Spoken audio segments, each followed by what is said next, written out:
بەناوی خوای گەورە سڵاوتان لێبێت بەڕێزان کۆمەڵی ئیسلامی و بزوتنەوەی گۆڕان لە هەوڵەکانیان بەرداومن بۆ دروستکردنی حکوومەتێکی کاتی لە هەرێمی کوردستان هەوڵەکانی کۆمەڵ و گۆڕان بۆیە ئەم دۆخەی هەرێم تێپەڕێن و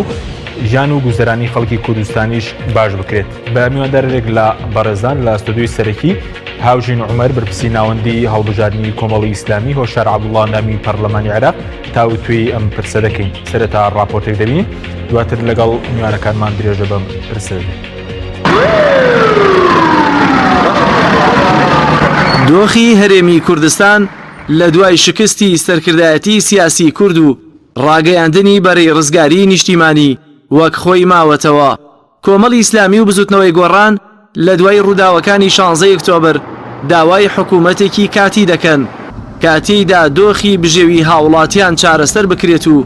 گفتوگۆ لەگەڵ بەغدا بە وەفدێکی نوێ دەست پێ بکاتەوە هەروەها ئامادەکاری بکرێت بۆ هەڵبژاردنێکی پاک و دوور لە ساختەکاری.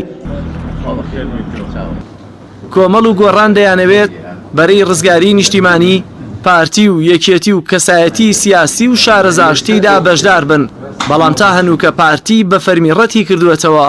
پشتیوانی ئەو بەرەیە بکات.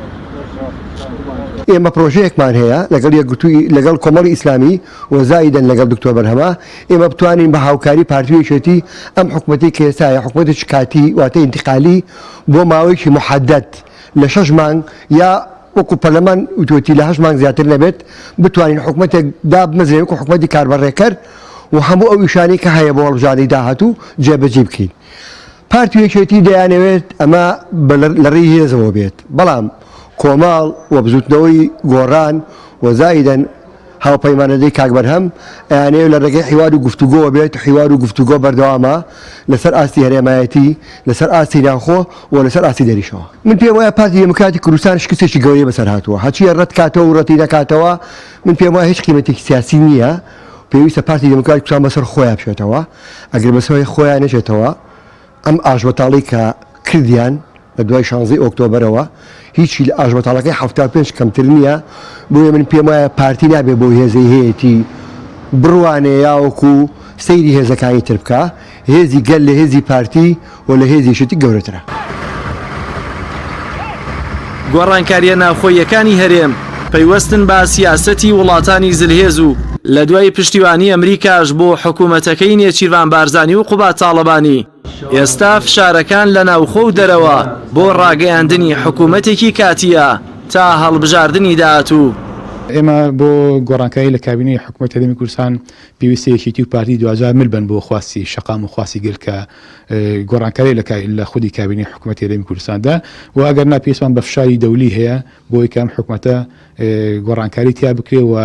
کابینەیەکی کارە لە بەرژەوەندی خەڵکی کوردستان لە ئاسی قۆناغەکەدا و بۆی بتوانێت کە دەستکەوتی گەورە بۆ خەڵکی کوردستان بەدی بێنێ و ئەو شکستەی کە ئەم کابینەیە هێناوێتی ئاراوە بتوانێت لە قازانجی خەڵک گۆڕانکاری تیا بکە و جارێکیکە ژیانی شایستە بۆ خەڵکی کوردستان بژێڕێتەوە. لە دوای فشارەکانی کۆمەڵ و گۆڕان بە پێی زانیاریەکانی پەیام لە ناو پارتی و یەکێتیدا ڕایەکی جیاواز هەیە کە دەیەوێت پشتیوانی بەرەی ڕزگاری نیشتیمانی بکات و حکوومەتی هەرێمیش دەرفەتێکی ئەو تۆی لای شەقام نەماوە بۆ چاکسازی کە ڕەنگە دوجار سیاسەتە ناوخۆی و دەرەکیەکانیش مل بۆ خواستی فشارەکانی شەقام بدەن. جەلال محەممەد کەناڵی ئاسمانی پەیام سلێمانی.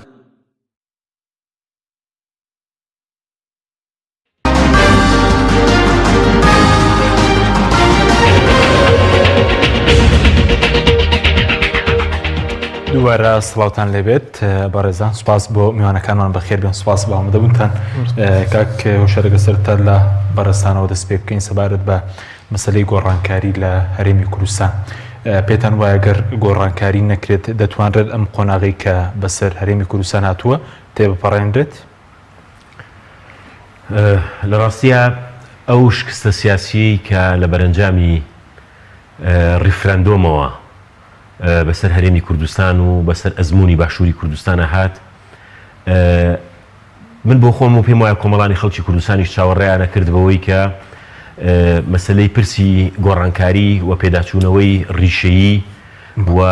ئاڵوگۆڕی بەشێکی زۆری ئەو کاستە سیاسیە فاشیلەی کە ئەمڕۆی بەسەر گەلی کوردستانە هێناوە بەبێ ئەوەی پێیان بڵێن بڕۆن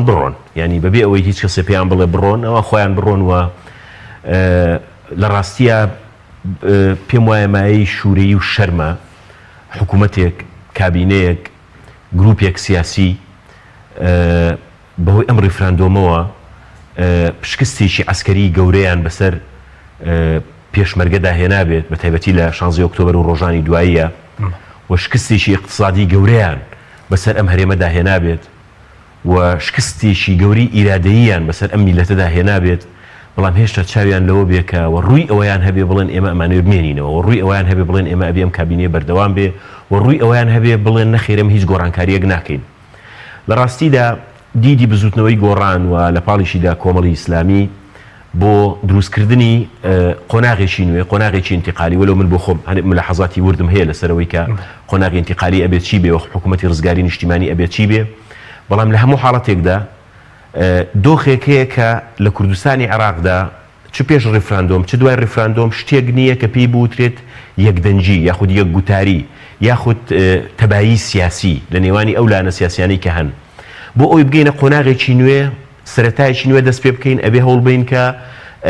حکوومەتێکی نوێ تشکیلکەین چونکە ئەم کابینەیە من دەمێکەوتومە هەم شەرعیەت هەم مەشروعیەتی لەدەستداوە شەرعیەتی لەدەستداوە لەبەرەوەی کە ئینقلابی کردو بەسەر خۆیان شەرعیەتی لەدەستداوە لەبەرەوەی نەوتی فرۆشتۆ و واریداتەکەی دیار نییە مەشروعیەتیشی لەدەستداوە لەبەرەوەی تەمەنی تەواو بووە جیاواز لەوەی کە یەک کۆمەڵ تاوانی گەورەی بەرامبەر بە خەڵکی کوردستان کردووە ئەم کابینەیە بۆ یەکەم جار تاوانی دیزە بە دەرخۆنەکردنی موچە تاوانی برسیکردنی هاوڵاتیان تاوانی خەڵەتاندنی خەڵک یعنی مەسەلەن بۆ نمونە چە نەبێت کە بە خەڵکەڵێن ئێمە بەیامەتریەکەین ئێمە سیستمی موچە ڕێگەخەین ئێمە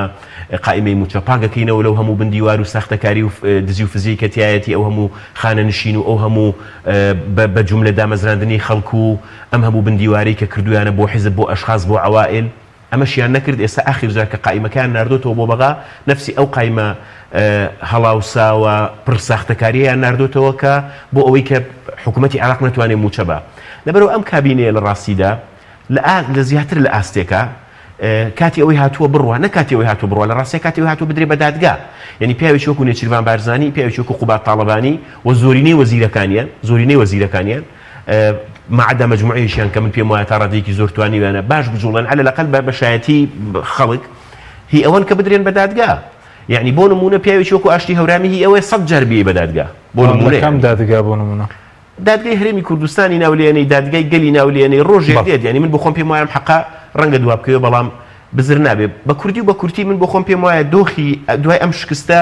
هی ئەوە بوو کە بە خێرایی گۆڕانکاری بکرێ بەڵام موږ ئەزانین یعنی ئیرادەی ئەو هێزە فاشی و فاشلانە هێشتا ئەوەیە کە ئەڵێن ئەمێنینەوە ئاخر بەیاننامەی پارتی دموکراتی کوردستان ئەڵێ نێچیروان بارزانی ئازادە بڕوا لەگەڵ حیزبەکان کۆ ببێتەوە و ڕاینس پاردۆ بڕوا لەگەڵ حیزبەکان کۆ ببێتەوە بەڵام هیچ گۆڕانکاریکیش لە حکوومەتان ناکرێت. بەڵێ سوپاس دەکەم کاک هاوژنجەنابیشت بەخێر بێ سەبارەتەوەی کە دوای ڕووداوەکانی 16 ئۆکتۆبەر ئەزمموی حکوومەتڕانی ئەوەی پێوتین کە مەسەلەی ئێمە زۆر شتمان لە دەستەوە ڕابردومان فۆتا ئێستا چی بکەین بۆ داهاتوو یعنی ئیمانەوەی ئەم حکوومەتڕانیەتە بۆ داهاتوو چی بەسەر خەڵکی کوردستان دەیەنێت ئەگەر گۆڕانکاری سپاس بۆ بەڕێستان لە ڕاستیە هەمومان ئێستا متفقین بە زۆرێک لەوانەی سەبەبکاریش بوون کە ئەم برادرانەی لە دەسەڵاتان ئەم دەسەڵاتە تەقلیدی و ئەم دەموچاوە بێزرا و ناشرینەی کە چارەکە سەدەیە کە بە کۆڵی ئەم میلەتەوەن ڕابردویان فەوتانین ڕابردوو بە معنای تەمەنەڵی بە معنای بەرهەمی خەباتەڵی بە معنای هەموو دەستکەوتێکی سیاسی دەستکەوتێکی ئابووری هەر دەستکەوتێکی تر کە ئێمە شانازیمان پێوە کرد ئەمان فەوتانیان خۆشبەختانە ئێستا خۆشیان قەناعەتیان پێ کردووەوە ئەترافی پێکەن بۆ وەکو قاعدەکەش دەڵێ الاعتراف سەید الأدلة چی قەناعەتی پێ کردو بەڵام ئێستا بەشێکیان ڕاستە بەس بەشێکیان بە شێوەی لە شێوەکان ئاعتراف ڕاستەوەی من لەگەڵەوەی کاگوشیارم یعنی دابراون لەوەی لە چۆنەڵێ لە حیا و حرمەتی سیاسی کە کابرا بێ وەکو چۆن هیوایە وەزیرەکە بینی لە ئەوروپا خۆی سووتێنێ هەرەوە وعدێکی بەسیتی بە میلەت داوە دوای 4 ساڵ نەیتوانی ئەوە بکە بەڵام بەشێک لەم نخبە سیاسیە تەقلیدەیە بەشێک لەوانەی کە ڕەنگە لە سەفی یەکەمی ئەو تاوانانەیان نەبوو بێتن اعترافەوەکەن کە ئەزممویان شکستیەنە جا پرسیارەکە لێرەوە لەمە دواچی ئایا لەمە دوا هەمان تەجربە دووبارە بکرێتەوە ئەمەی تا ئەمڕۆ هەیە ئەمەی تا ئەمڕۆ هەیە طبعاً ئەوەی کە واقع ئەیخوازێ بۆ گۆڕانکاری شتێکە ئەوەی ئەم برادرانە بە تایبەتی شتەرانی پارتی دیموکراتی کوردستان بە تەماین شتێکی ترە ئەوەی کە ئێستا تا ئەم چەند ڕۆژەی ئێمە تیاین کە گەرمەی قسە لێکردنە لە ئاڵ و گۆڕ لە مەسەلەی چوون بەرەو بەغا لە تەسووی کێشەکان و سفرکردنەوەی کێشەکان عەقڵیەتێک حکومەکە کە هەر عەقڵێتە کۆنەکەیە بۆ نمونە ئێستا بەیانی کۆبوونەوەیەکەیە لەگەڵ حکوومەتی هەرێمی کوردستانە نەفسی کۆبوونەوەکەی وەکو ئەوەی حوتی حوزەیرانە کە قەرەباڵغیەک دروست کراوە نەفسی کۆبوونەوەکەی کە ئەم 32 بەناو حیزبەی بۆ کۆکرایەوە لە دوای شکستەکەی 16 ئۆکتۆبەر و ئەو فەزیحەتانەی کە دروست بوو ئەم بەڕێزانە کێشەکە ئەوەیە نایەنەوێت تەسلیمی واقعێک بن کە سەر بکێشێ بۆ چارەسەرکردنی بنەڕەتی واقعی سیاسی و ئابووری و کێشە بنەڕەتەکانی هەرێمی کوردستان بە نفسی ئەقڵێتەوە ئەویانەکەن پارتی دیموکراتی کوردستان کە لاعیبی ئەساسیە تۆرە بیرکەرەوە ئەوەی بەیاننامەکەی کە لە کۆبوونەوەی ئەنجومەنی سەرکردایەتی دەرکراوە بەشێکی کاگوشیار باسی کرد کە کۆمەڵشتی قەوانی کۆن دووبارە کراوەتەوە نێچیرەوان تەخویل کراوە بەمەرجە گۆڕانکاری لەوە نەکرێت نفسێکی تری هەیە خراپترە لەم بەشەی وشیار باسی ئەوژەوەی دیسانەوە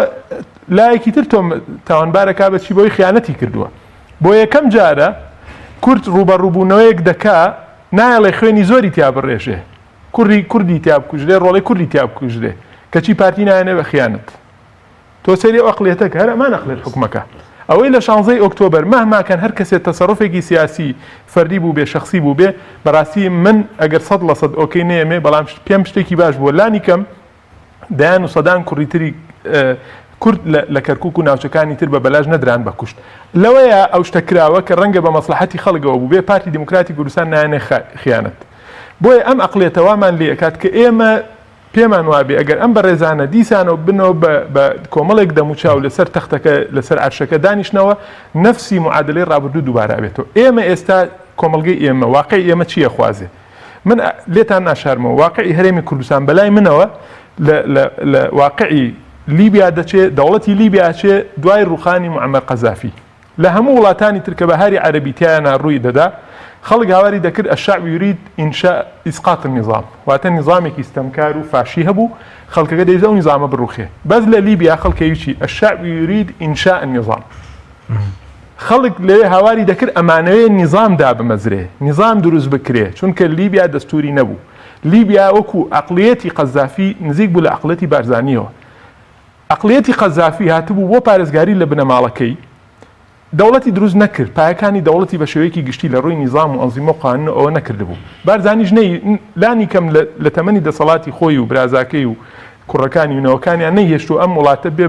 بە خاوەنی پایەکانی دەوڵەتداری چ لە ڕووی دەقە نووسراوەکان وەکو دەستور وەکو قانون یاگەر قانونێکیشمانەوە کردبێ وەک دەستورمان نەکردو نیان هێشتۆ بچێتە بواری تەطبیقەوە هەمویان هەڵگرتۆ بۆ کاتێک کە خۆیان دەوڵەتێک بە کەیفی خۆیان دروستەکەن بۆ بنەماڵە ئەو کاتە دەبێت ڕنگڕێژی مەزاجی خۆیان ڕنگدانەوەی هەبێت لەسەر هەموو دۆکیومنتەکانی بەڕێوەبردننی وڵات بۆیە ئەمەیان نەکردووە واقعی ئێمە لە واقعی لیبیا دەچێت ئێمە ئێستا پێویستمان بەوەیە لە سفرەوە دەست پێ بکەینەوە پایە و بنەماکانی کۆمەڵگە یا قوارەیەکی سیاسی مۆدرن دروست بکەین ئەمە اینجا حکوومەتی ڕزگاری نیشتیمانیە ئیکایە هەر کەسێکە ئیکا بەس من ناوی ئەنێم قۆناغی ڕاگوزەر مەرحەلەیەکی ئینتیقالی دەبێت لە کوردستان دەست پێ بکەین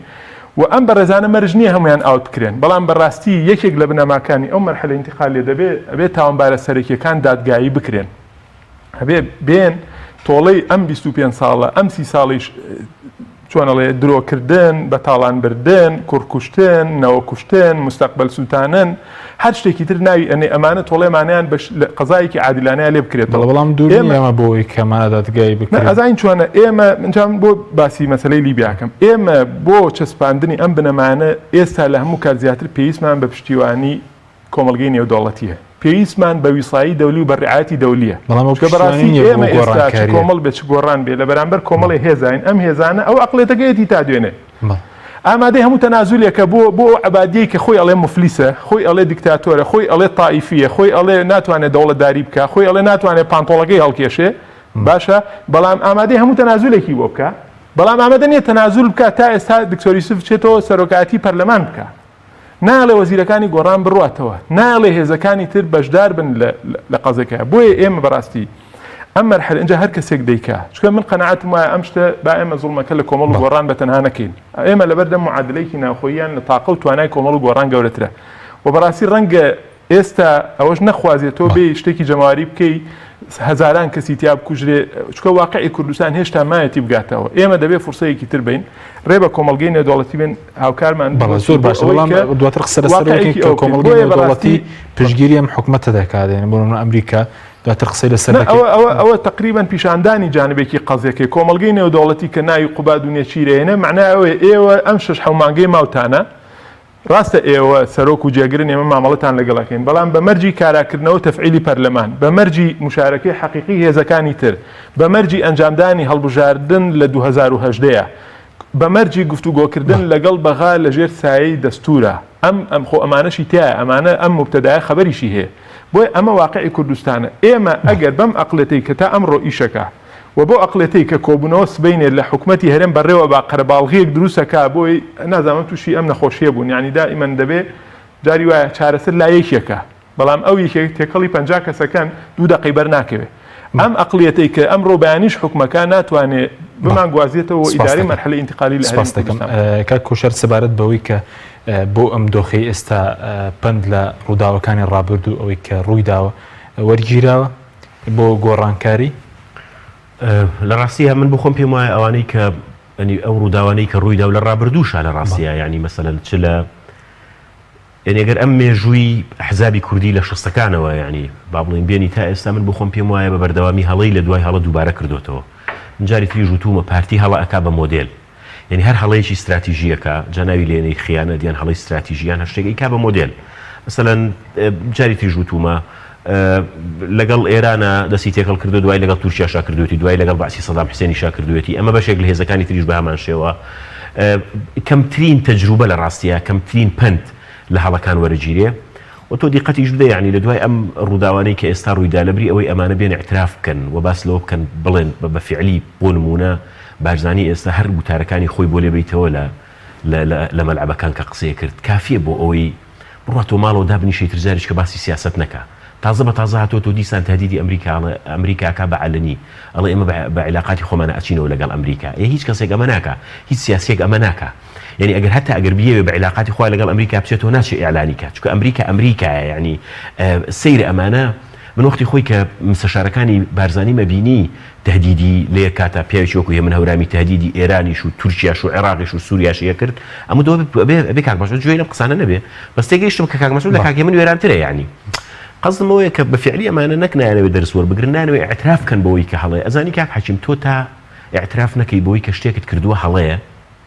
کردووە هەڵەیە یعنی چۆن بەخۆ تا ئەچیتەوە بەڵام کاک شەرخۆر بەتەنیا پارتی بەشدار نەبوو لەم بارودۆخ حیزبی تریشی لەگەڵ بەشدار بوو من بۆ خۆم پێم وایە تاوانێکی گەورەیە ئەگەر پێت وابێ هەر پارتی یاخود بارزانی بەرپرسیارن لە مەسەلەی ڕیفراندۆم بەس کۆنگرە ڕۆژنامەنووسیەکەی ئاخر ڕۆژی ئەمینداری گشتی یەکگرتووی ئیسلامی کوردستان لێ بیتەوە جابوو مامۆستا سەلاحیشی لە بیتەوە بەسە بۆی مامۆستا سەلاح اعتیزار بکە لە عملی سیاسی بە یەکجاری یەکێتی نیشتیمانی کوردستان بەڕادەیەک خەڵکی کوردستانیان خەڵەتاند ئەمڕۆ بەیاننامەیەکیان دەرەکرد سبەی پەشیمانە بوونەوە ئەمڕۆ بەیاننامەیەکیان دەستی بارزانیان گرتێنە بۆ مەلعەبەکەی سلێمانی لە ڕاستیە تاوان ئەگەر بڵێ تەنها بارزانی بەرپرسیارە بەڵکو لانی کەم ئەگەر یەکێتی و یەکگرتو لە کۆمیسیۆنە ئەندامەکانیان دەنجیان بەوە نەدایە کە بەڵێ ئەتوانین ئەم ڕاپرسیە بکەینەوەگەوەی کە ئەندامەکانی گۆڕان و کۆمەڵ ڕەتیان کردەوە ئەم ڕاپرسیە نەئەکرا ویستم بەس ئەوە باس بکەم ینی مەسەلەی ئەوەی کە ئاعتراف نەکەی بەوەی کە تۆ هەڵەی ناتوانانی بە خۆت دابچیتەوە ئەمانە هەتا ئەم لەحزەیە پیان وایە کە ئەمە غەدریان لێکراوە پیان وایە ئەوی تر تاوانبارەکە دەڵێت تۆ وەکو مامۆستا هاوژین فەرمووی تۆ خیانەتێک کردووە هەتا ئەم لەحزەیە ئەمانە خەریکی تهدیدی ئەمریکا و تهدیدی عێراق و جیاواز لەوە نایەنە پێشەوە بۆ حەل نانە پێشەوە بۆ چارەسەر هەتا ئەم لەحزەیە خەریکی ئەوەن کە کوڕی کورد دەدەن بەکوش هەتا ئەم لەحزەیە خەریکی ئەوەن شەڕێکی گەورە لەسەر فیشخابور و لەسەر معابر و لەسەر مەنافزەکەن کە سەرچاوی داهات و لەسەر ئەو بۆڕینەوتە ئەکەن کە بوو بە نەگبەتێکی گەورە بۆ گەلی کوردستان لەبەرەوە کاک حەکیم کاتێک تۆ ئەتوانی بڵێ ئایا دەرس وەرەگرین کە بە فعلی ئەترافیان کردبێ بۆی کە هەڵەن هەمویان پیان وایە کە نەخێر هەڵیان نەکردووە کارێکی گەورەیان کردووە بەڵە زۆر باش بەس سەبارەت بە ئەوی پرسیارێکی کە کاژنی پشگیری ئەمریکا بۆ ئەم حکوومەتە یاخودکۆ کاژون تریشی لێ خوێنرێتەوە پشتگیریە ئەزانانی ئەم قسانەی کە هاوژین هەمووی دقیق بوو لەسەرەوەی کە فعلن ئەم پشتیوانێکی مەرجدارە بەڵام لە ڕاستیە ڕێی شخصی خۆم کە لێمە پرسی بۆچی ئەمریکا مامەڵە لەگەڵ ئەمانەیە ئەکا بۆچی هەتا تەنانەت تورکیا مامەڵیان لەگەڵاکە ئێران مامەڵیان لەگەڵەکە عێراق عیبادیش مامەڵیان لەگەڵاکە لەبەرەوەی کاک حەکیم ئەم دوو حیزبی زۆر مەرغوبن لای ئەم هێزانە مەرغوبن لەبەرەوەی کە ئامادەن هەموو شتێ بکەن ئامادەن شەڕی چەکداریان بۆ بکەن ئامادەن پیلکایەتیان بۆ بکەن ئامادەن جاسوسیان بۆ بکەن ئامادەن یەکتری بکوژن ئامادەن نەوتیان بۆ تاری بکەن ئامادەی هەموو شتێکن ئەمانە مەرغوبن یعنی مەسەلەن هێزێکی وەکو بزوتنەوەی گۆڕانی کۆمەڵی ئیسلامی ئەمانە ناکا بۆیە زۆر بەلامانەوە ئاسایی بێ ئەبێ بەلامانەوە ئاسایی بێ کە ئەمانە يعني مجتمعی دەوری مثلا بۆ نمونە هەتا ئەمریکا يعني ئەمریکا هێزێکی دۆڕاوی وەکو پارتی بەلاوە مهمترە تا هێزێکی وەکو گۆڕان کە بەشێکە بۆ لە معادلەیە مثلا يعني پیان وایە ئەگەر مامەڵە لەگەڵ پیاوێکی وەکو نێچیروان بکەن یاخود قوبات تاڵەبانی باشە ئامانە نێرنە بەردەستی عبادی بە چاوێکی شکاوە بە ئارزوی خۆی مەرجیان بەسەرا وەکو خەیمەکەی سەفوان مەرجیان بەسەرا ئەسەپێنێ ئەمە ئەکەن ئەمە ناکەنەوە خۆشت گوێت لە خیتابەکانیانە بڕۆ وتارەکانی یاخود قسەکانی ئێستای کاک نێچیروان بارزانی لێبەرەوە لەگەڵ قسەکانی پێش ڕیفراندۆمی کە باسی مەسەلەی داهاتی نەوت و عێراقی مفلیس و ئەمانەکە تێگەی کە چ تەناقوزێکە یعنی من بەس سیرم لەوە دێت یعنی ئەمانە ئایا بەڕاستی شەرمی سیاسیان نییە ئایا هەر بەڕاستی ئەمانە تەریق نابنەوە لەوەی کە ئەم هەموو قسە متەناقیزە ئەکەن بەیەکەوە دوایش ئامادەن بێنەوە بەردەمی خەڵک وەکە ئەنەما شەیئەن لەم یەکون وەکەوەی کە هیچ شتێک ڕووی نەدابێ لەبەرەوە مەسەلەی دەعمی ئەمریکا و دەعمی لایەنەکانی تر بەشێکی زۆری پێوەستە بەوانە ئەوانە زۆر هێزی مەرغوبن یعنی چیان بوێ بۆیانەکەن چیان بوێ پێیانەکەن لەبەرەوە ئامادەشنەوە تۆ هەر بۆیشە دیقەت بە ئەمانە لە بەردەمی هێزی دەرەچیە کاک حەکیم چۆن وەکو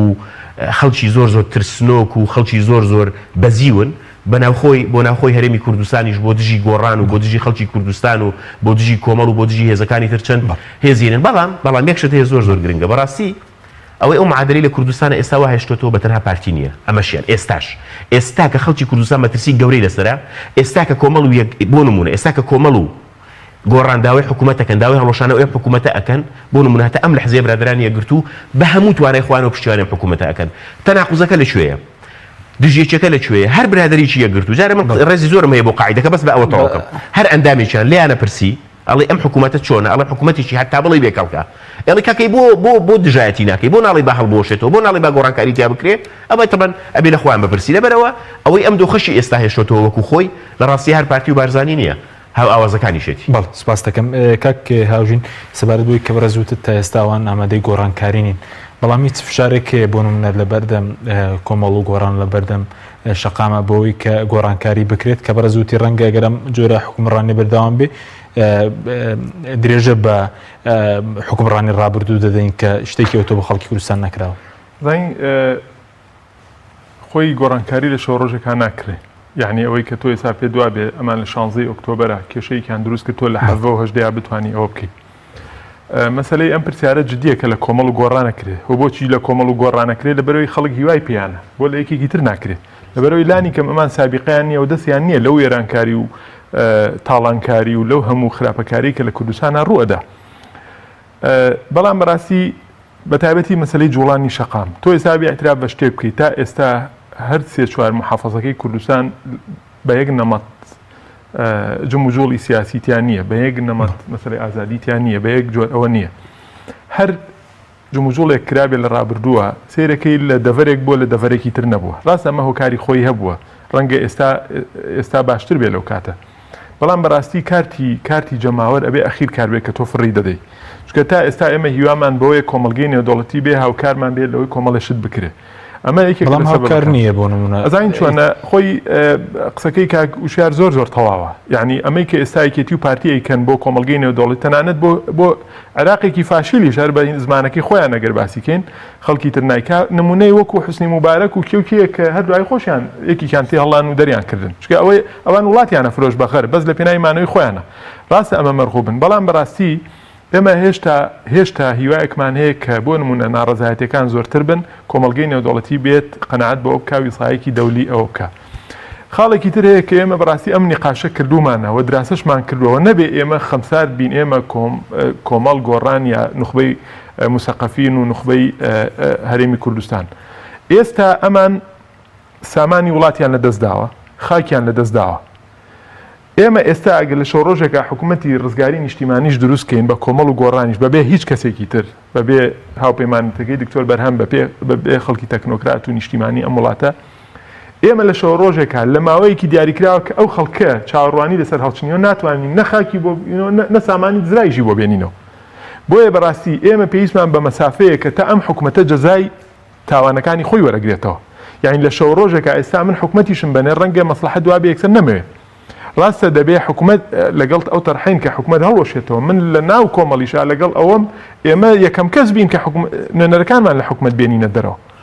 بۆچی بۆ ئەوی بەڕاستی هیچ شەرعێتێک نەدەین نقطەیەکی زعف لە خیتابمانە نەمێنێ بەڵام بەڕاستی ئێستا تۆ حکوومەتی ڕزگاری ئەوە بکەیت تا کۆمەڵێ بنەما هەیە بۆی مسۆگەر نەکەی ئەم حکوومەتە ڕەنگە 2 هەفتەی تر مزاهرەکە لە تۆ بکرێت لە 2 هەفتەیە تۆ ڕەنگە نەتوانی سامانی بنرێت ئەداین چۆنە ئێمە بەڕاستی چۆنەڵێ لە بەردەم مەرحەلەیەکی زۆر هەستیارین بەڕاستی زۆر جار ئینسانەڵێ ئەوە تۆ حەیران دامێنی یعنی بۆ نمونە پرۆژەی سیاسی تێشتت هەیە بەڵام تۆ بەرامبەرێکت هەیە ئەم بەرامبەرە هێزی دیموکراتی نییە و هێزی نیشتیمانی نییە بەداخەوە یەکێکیان کلمەی نیشتیمانی ناوە بەخۆیان کلمەی دیموکراتی هەرچی شتی نانیشتیمانی و نادیموکراتیە کردویانە ئێمە نامانێ بچینە سەر مەزەبی ئەوان بەکار ینی بۆ کاری ئەوان کاردانەوەمان هەبێت چونکە بەڕاستی لە نەتیجا سەرکێشێ بۆ ئەوە تۆ سەیری کە لە ڕۆژانی ڕابرووە لە پەرلەمان چی کرا کاکە ئەقڵێتێکی ئەمنی شاراوە هەیە لە ناو پارتی دیموکراتی کوردستانە تا ئێساش ئەو ئاڕاستی خیتاب و ئاڕاستی سیاسەتی پارتیەکە سەیری میدیاکەی کە سەیری جەریدەکەی کە سەیری گۆڤارەکەی کە با من پێم خۆش نییە لێرە ناو بێنم سەیری ئەقڵێتە کارکتەرەکانی کە لە ناو نەخشەی سیاسیا دەورە بین بەچ ئەقڵەتی قسە دەکەن واقعی سیاسی متمانەی سیاسی هێنەوە وشار باسی کاگێ من هەورامی کرد کە وشتر بەو مەزومەیە دەنسی لێدوانەکانی ئیسیفزازی بوون ئیهانەکردن بوون بە چۆن ئەڵێ بە شەریکە سیاسیەکانی خۆیان بۆیە بەڕاستی تۆ لە بەردەمە ئەقڵەتێک ئەمە ئێستا خطورەت و حساسیت و هەستیاریەکی زۆرەیە دەبێت زۆر بەوردی هەنگاو بنەی بەڕاستی بۆچیش بۆ ئەوەی تۆ تەجربەیەک دووبارە نەکەیتەوە کە ئەنجامی نەبێ و خۆشمان و خەڵک بە هیوانەکەین ئێمە پێویستمان بە ڕێعایەتی دەوڵێ پێویستمان بە پشتیوانی کۆمەڵگەی نێودەوڵەتیە پێویستمان بەوەیە بەڕاستی بەرەیەکی نیشتیمانی فراوانتر دروستکەین بۆچی و خەڵکیش بە معنای کەلیمە بگاتە ئەو قەناعەتەی کە ئەم دوو هێزە ماڵوێرانیانەوە کردو من لێر ناشارمەوە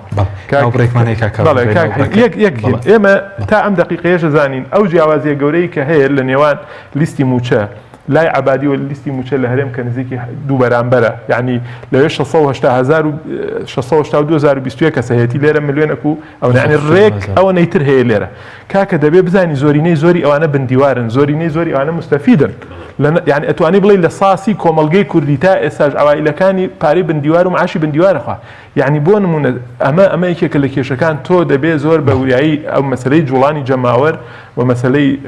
ناڕەزایەتی و ئینتیفاضی جەماوەری زۆر بە هەستیاری بیری لێ بکەیتەوە یعنی شتەکە بۆ ئاسانێنێت تۆ بتوانین لە شەو ڕۆژێکە جەماوەرە بکەیت بۆیە ئەمانە قسەی حەقن دەبێ بکرێن و واشی کردووە کە کۆمەڵ و گۆڕان زۆر وربینانەتر لە پرۆسەکە بڕاست دەکەم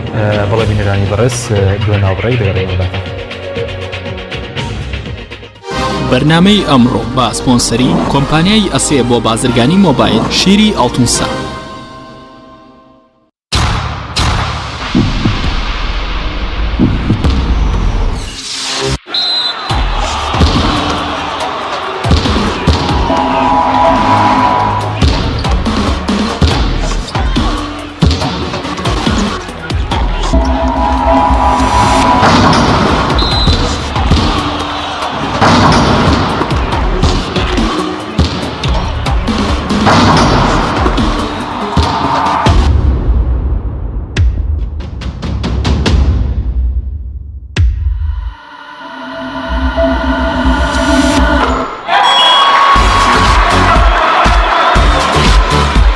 سەرکەوتنە گەورەیە تەنها شیری وشکی ئەڵتونسای تەمێکی ڕاستەقینە و 100% سروشتی نۆشی کە و هەمیشە بە بەهێزی بمێنەرەوە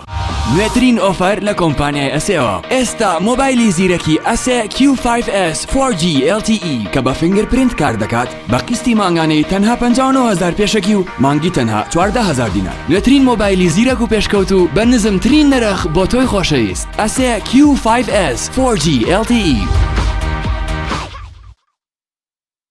سنتەری گوڵهنگ بۆ جادەرمانی سروشتی بۆ لە شولارێکی ڕێک و تەندروست هەڵدەستێت بە دابینکردنی کۆمەڵێت چای جادەرمان لەوانە چاینانە بە سوودە بۆ ڕخۆڵە و گەدە و نەهێشتنی غازات مێشک و سوور خوێن چالاک دەکات لە دڵتێک هەڵچوون دەتپارێزێت بە تایبەت بۆ ئافرەتانی دووجان چای زەنجەفیل و لیمۆ هەنجوین بەرگری لەش بەهێز دەکات و بە سوودە بۆ هەڵامات شەشی لەشکەم دەکات و لاشت پاک دەکاتەوە لە مادەی ژەهراوی بە سوودە بە ئەوکردنی قورگ و فرێدانی بەڵغەم چای سەوزە جینگۆ کۆلسترۆل دادەبەزێنێ بە سوودە بۆ دابەزانی پەستانی خوێن و ڕێگرە لە زەهایمان چای جیسینگ بە چای دژە پیری ناسراوە توانای سێکسیت بەهێز دەکات و چالاک بەشی جگەر و دڵ و مێشک و گورچی لەیە چای گوڵە حاجیلە دژی هەوکردن و گرژبوونی ماسوولکەیە تادا دەبەزێنێت و ئازار کەم دەکاتەوە هەروەها بە سوودە بۆ ئازاری سووری مانگانە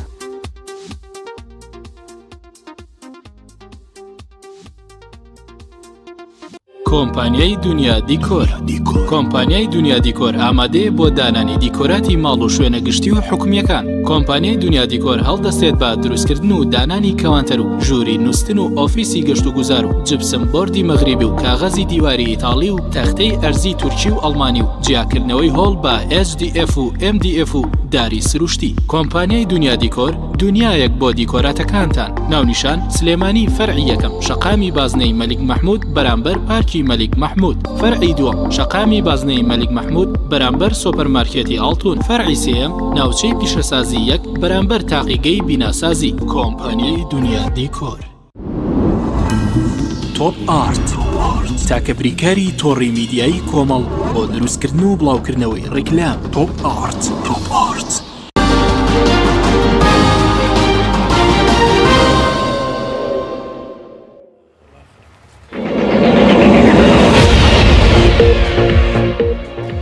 دووبارە سڵاوتان لێبێت بەڕێزان کاکوشارێک بگرم و لای بەڕێز سەبارەت بەوەی کە ئێستا هەندێک بۆ نمونە کۆمەڵ و گۆڕان باز لە حکوومەتی کاتێک حکوومەتی ڕزگاری نیشتیمانی دەکەن و گۆڕانکاری بکرێت ئەمە چارەسەر بۆ دۆخی هەرێمی کوردستان خۆی لە ڕاستەیەکێک لەو شتانەی کەوای کردووە هەرێمی کوردستان تووشی کارەساتی گەورە گەورەوە تووشی شکستی گەورە ببێ بریتیە لە قەلەقی سیاسی قەلەقی سیاسی چییە بۆ نمونە یاخود نەبوونی بەرچاوڕوونی سیاسی یعنی ئەم نوخبە سیاسی کە مقدراتی ئەم میلەتەی بەدەستەوەی بە شێوەیەکی گشتی هەستەکەی زۆر بەرچاویان ڕوون نییە ینی تۆ دیقەت بە پیاوێکی وەکو بارزانی دڵنیا نەبوو لە ڕۆژی ڕفراندۆمەکە یاخود حەفلە مەسەرەن هەنێ شخصێتی تر هەیە جیا ئەبێتەوە هێشتا دڵنیانێ لەوەی حیزبەکەی جێهێشت و یاخود هاوپەیمانی دروست کردو بۆ نمونە بە هەموو بە درێژایی ڕۆژانی پێش ڕفراندۆم ئەڵێ ئەم ڕفراندۆمە زۆر حیزبی و شخصی و بێکەڵک و هیچە ڕۆژی ڕفراندۆمە چێ دەنگەدا بە باڵێ ئەم قەلەقیە ئەم نەبوونی بەرچاوڕوونیە سیاسی وای کردووە کە لە ڕاستیە جوڵەی سیاسی گەمەی سیاسی لعبەی سیاسی لە کوردستانە ڕوون نەبێ مەسەرەن بۆ نمونە لە 2009 ئەم هەموو عەرزە بۆ بزوتنەوەی گۆڕانکرا دوایەوە کە 25 کورسیمانێنان و شۆ مستەفاوتی ئێمە بین بە معارەزەتەوە نقطە ئەبین بە معارەزە بووین بە معارەزە لە 2013 وتی بەشداری لە دەسەڵاتەکەین بەشداری تیاکەین یەکسەر کاتێک ئەم دوو هێزە بەتایبەتی ئازیزانمان لە کۆماڵ و لە بزوتنەوەی گۆڕان ئەڵێن ئێمە ئەمانە حکوومەتی ڕزگاری نیشتیمانی تەشکیلکەین باش ئێستا ئەزانن کە ئەمریکا بۆ نمونە پشتیوانیمانەوەی ئەم کابینەیە ئەکات باش تۆ ئەو کاتە ئەبێ ڕاستەوخۆ ئەگەرەتەوێ بۆ نمونە لەگەڵم حکوومەتە بمێنیتەوە بڕۆ لەگەڵ یا بمێنەرەوە ئیشی لەگەڵا بکە یان کە ناتەوێ وەرەدەرەوە لە حکوومەت لە پەرلەمان شێوازی مامەڵەکردنی خۆدیان ئەوە تا وازی لێبێنە بەجێ بێڵە بڵە ئەم پەرلەمانەماوەی بۆ درێژکراوەتەوە هیچ یاسایەکی نییە هیچ شەرعیەتیشی نییە یان ناکرێتەوە سەرۆکی پەرلەمانەکە و لە دەرەوە بێ سەرۆکی فراکسیۆنەکە و بڕوا لەگەڵ جعفەر ئیمینکیاکۆ بێتەوە بۆ نمونە موقفت لە عملی سیاسی ڕوون نەبێ یعنی ئەوەی من باسی یەکەم بۆ نمونە بزوتنەوەی گۆڕانەیان کۆمەڵی ئیسلامیان هەر هێزێکی ترە ئەبێ بەرچاوی ڕوون بێت چیەکە بۆ نمونە حکوومەتی ڕزگاری نیشتیمانی کە ئەمە لە شۆڕشی فەڕەنسیەوە هاتوو حکوومەتی ڕزگاری نیشتیمانی لە دۆخێکا دروستەکرێ کە نە پەرلەمان بمێنێ نە حکوومەت بمێنێ نە هیچ شتێ بمێنێ دۆخێکە ئەزمەیەکی تیا خوڵقاوە وەکوەوەی ئێمە بە فعلی لەناو ئەزمەیەکی ئێجگار گەورەیە باشە ئەو کاتە کارەکرێ بۆی حکوومەتێک تشکیل بکرێت بەداخەوە من بۆ خۆم پێم وایە قەلەقی سیاسی وای کردەوە بە جۆرێ لە جۆرەکان کە سیاست لە کوردستانی عێراق وەکو گۆمێکی مردووی لێ هاتوو هیچی تیا ناجوڵێ و لە ڕاستیدا ئێستا مەترسی ئێجگار گەورە لەسەر ئەم کابینەیە ئەخۆ لەسەر دۆخی هەرێمی کوردستان بریتێلەوەی وەکو مامۆستا هاوژێن وتی ئەم کابینەیە هیچی بەدەستەوە نامێنێ ئەم کابینەیە نە پارەی بەدەستەوە مێنێ نە چیشی بەدەستەوە مێنێ ئەم یەکێتی و پارتی قەواعیدی لعبەیان لە ڕێگەی دووشتەوە گۆڕیوە لە ماوەی ڕابردوودا لە ڕێگەی پارەوە لە ڕێگەی چەکەوە پارە خەریکە کۆنتڕۆڵە کرێ ئەو من بە ڕوون و ڕاشکاوی وتومە لە ڕاستیە زۆر گرنگە ئاخر فلسی داهاتی ناوخۆ نەوتی و غیرە نەوتی بڕواتەوە ژێر ڕقابە بڕواتەوە ژێر کۆنتڕۆڵ بڕواتەوە ناو خەزیێنەی گشتی بۆی جارێک کە لەوێ شەڕی نسبەی لە سڵای حەڤە بکەین کە ئێستا مەترسی ئێجگار گەوری لەسرە یعنی لە ڕاستیدا هەتا قواعدی لعبە لە کوردستانی عێراقا لە دوو ئاست بێلایەن نەکرێ تۆ لە کوردستانی عێراقا نە کۆمەڵ نە کۆمەڵ نەگۆڕان خوان نەخەڵەتێنن هیچ جوڵەیەکی بۆ ناکرێت تۆ ئەبێ زۆر سەرسەختانە دیفاع لانی کەم لە دووشت بکەیت دووشت یەکەمیان ئەم وەزارەتی داراییە کە بۆ وەزارەتی تەوزیعکردنی پارە لە نێوان یەکێتی و پارتیا لە ڕابردووە و پێشمەرگە کە دابەشیان کردووە یەک کۆمەڵ خەڵکیان داناوە بە ناوی وەستا و شێخ و دکتۆر و نازانم چی کردویانن بە فەرماندەی بە ناوی ئەشخاصەوە دەرکەوت شکستێکیان هێناوە تۆ ئەبێ ئەم دوو موسسەیە بکەی بە موسسەیەکی ئیتحادی کە کردت بە موسسەی اتحادی ئەسڵەن وەزارەتی ناوێ ئەوە من زۆر لەگەڵ برای بەڕێزم کاکزانە ڕوستایی لە فراکسیۆنی کۆمەڵ و برای بەڕێزمەوە سەحمەی حەجەرشی زۆر مناقەشەی ئەومان کردووە هەر ئەسڵەن ئەگەر وەزارەتی مالی هەر نەمێنێ لە حکوومەتی هەرێمی کوردستانە چییە ئەگەر وەزارەتی پێشمەرگە نەمێنێت چییە پێشمەرگە حرەسی ئیقلیمە لە چوارچێوەی مەنزومەی دیفاعی عێراقیە باشە ڕێگە خرێت تەسلیح ئەکرێت تەجهیز ئەکرێەوە ناشکرێ بەوەی کە بکرێتەوە بەگشت سوپای عێراقی چکە بە حساب عێراقی چی نوێمان دروست کردووە ئێستا کە مەترسی ئێجگار گەورە هەیە ئێستا کە مەترسی ئێجگار گەورە هەیە لەسەر نسبەی لە سایە حەڤە پێویستمان بە جوڵەی سیاسیە بە ئاقاری بەغایە چۆن ئەیکەی بۆ نمونە نوێنەرایەتی کورد من باسم کردو نوێنەرایەتی کورد لە بەغا سەرۆکی کۆمار جێگەری سەرۆکی ئەنجومەنی نوێنەرانی عێراق دوو وەزیرە کوردەکە ئێمە وەکو پەرلەمانتاران چۆن دیفاع لەم نسبەی لە سایە حەڤە نازانم تا ئێستا چۆن ئەزانی من بۆ خۆم مبادرەیەکم کردو پێشنیارێکم کردووە لە ڕێگەی بەرنامەکەی بەڕێزیشتەوە باسی بکەم ئێمە هیچ کارتێکمان بەدەستەوە نییە ئەم نسبەی لە سایە حەڤە لە ئێستادا بەداخەوە ئێمە لە ڕابردوودا جورئەتی ئەومان هەبوو پشتیوانی هەموو هەنگاوێکی دەستوری عبادی بکەین بەس ئەم جوڵەی ئێستای عبادی کەمکردنەوەی نسبەی لە سایە حەڤە بۆ لە سایە 12 جوڵەیەکی سیاسی بەحتە ئەوێ بەکاری بێنێ بۆ حملەی انتخاباتی پێشوەخت چونکە عبادی ئێوێ دەورەی دووەمیش جارێککە سەرۆکوەزیران بێ من بۆ خۆم پێم وایە تاکە کارتێک کە بەدەستمان مابێ یەک شتە ئێستا مجتمعی دەولی لەسەر هەموویانەوە ئەمەوی متحیدە و ئەمریکا ڕعایەتی گفتوگۆکەن لە بینی هەولێر و بەغایە و لە بینی مشارەکەی کورد لە عێراقا و مانەوەی کورد لە عێراقا باشترین کارتێک کە بەدەستمانەوە بێ ئەوەیە کە ئێمە لەسەر پشتی لە سایە حەڤەی خەڵکی کوردستان کە ئەمە هی خەڵکی کوردستانە لە ڕابردوویەتی و پارتیوان لێ کردووە بەگشتی بکشێنەوە لە عملی سیاسی یعنی سەرۆک کۆمار بکشێتەوە جێگری سەرۆکی پەرلەمان دوو وەزیرە کوردەکان تێکڕای فراکسیۆنە کوردستانیەکان ئێمە لە عملی سیاسی بکشێنەوە چونکە تۆ کە نتوانین نسبەی لە سایە حەڤە بپارێزی ببێ بە لە سایە 12 بە سیادە و حاکیمەش بێتە لە سایە 6 یعنی سبەی لە مستەقبەلە ئەگەر بتوانی دەستی ئەم حیزبە دزانەی لێ ببڕی هیچ نامێنێتەوە بۆ خەڵکی کوردستان و بۆ ئەو سێ پارێزگای و بۆ ئەو چوار پارێزگایە بە هەڵەبجەی شەهیدیشەوە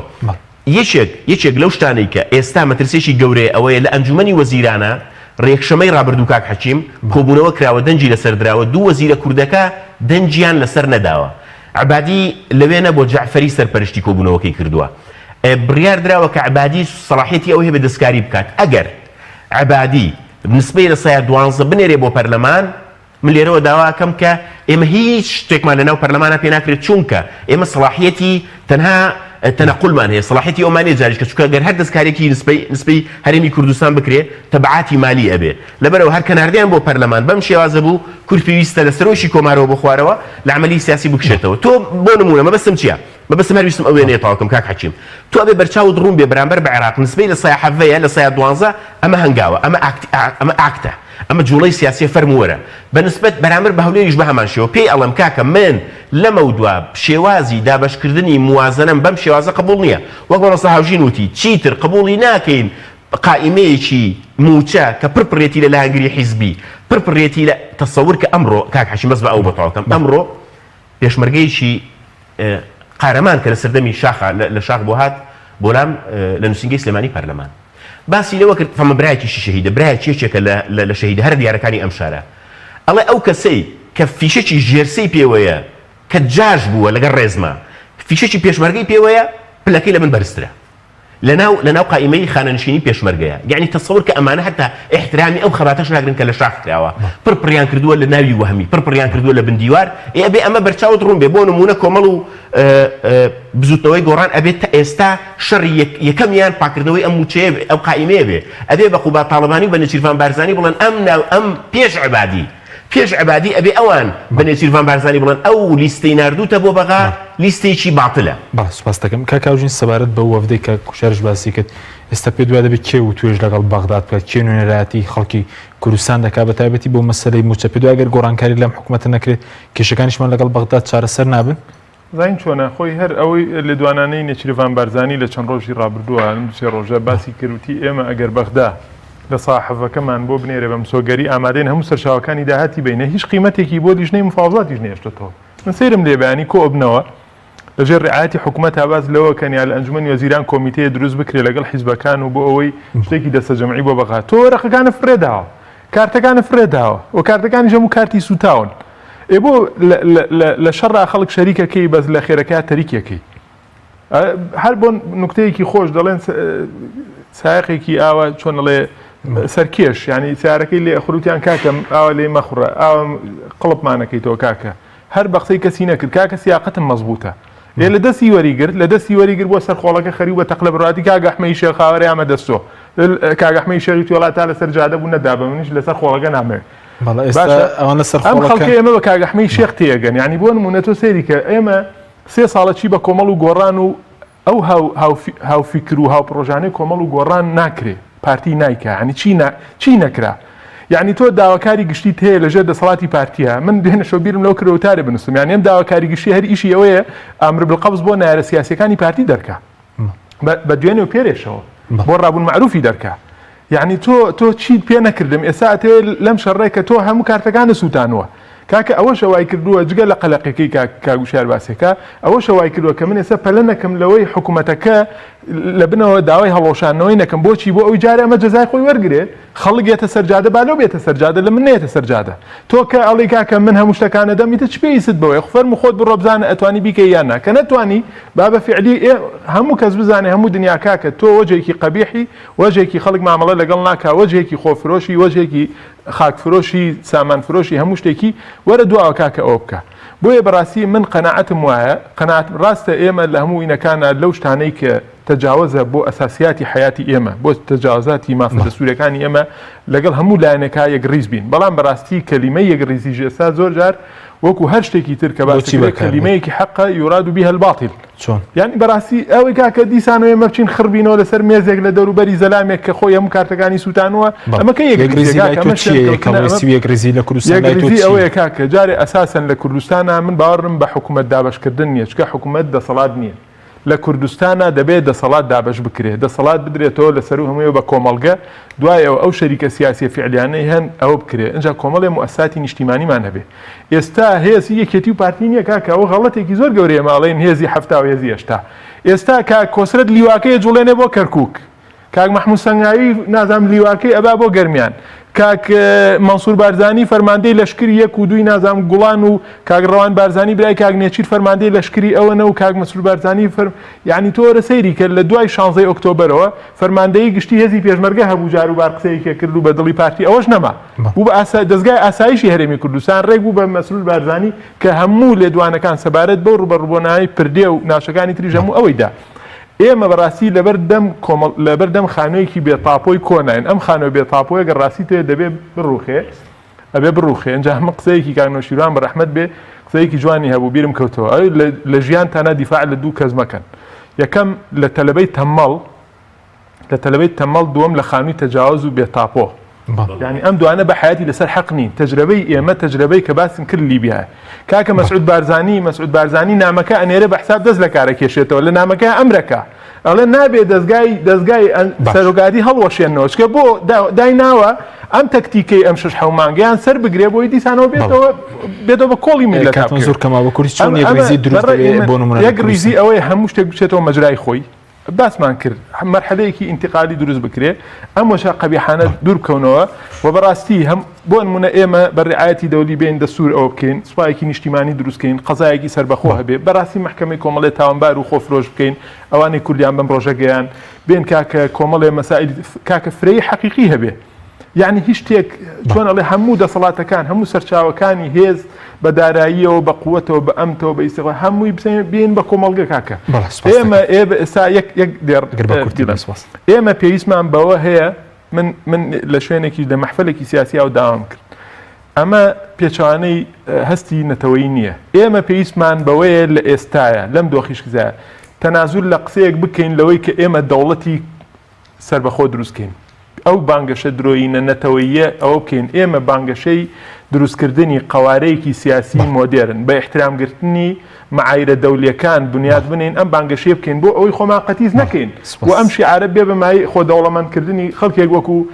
أو مصطفى محمود برحمد مفكر مثل قال الوطن للمسؤولين والأغنياء والوطنية للفقراء نیشتیمان بە هەموو سامانەکانەوە بۆ دەسەڵاتدارەکان بێ بەس نیشتیمان پەروەری بۆ فەقیرەکان بێ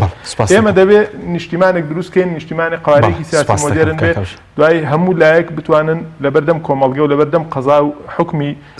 قانونا بووە سپاسەکەم کاک شەرکاتم زۆر کەمەوە سەبارەت بە موچەی فەرمانبەران و ئەو پێ دوایە کێشەکە چارەسەر دەکرێت بۆ سەبارەت بە قایمەی موچەی فەرمانبەر ئیشکالی لەسەرە واللهی لە ڕاستیە ئەرچی هەرە لە پێشی هەمووان ئێستا حیزبە سیاسیەکان مێدیا ئێوەمانان پەرلەمانتاران هەموو ئەوانە ئەوەی زەخت بخەنە سەر ئەم حکوومەتە فاشیلە ئەم کابینە فاشیلەی ئێستا ماوەتەوە ئەمانە درویان لەگە خەڵکی کوردستان ناکرد ئەوانە وتیان ئێمە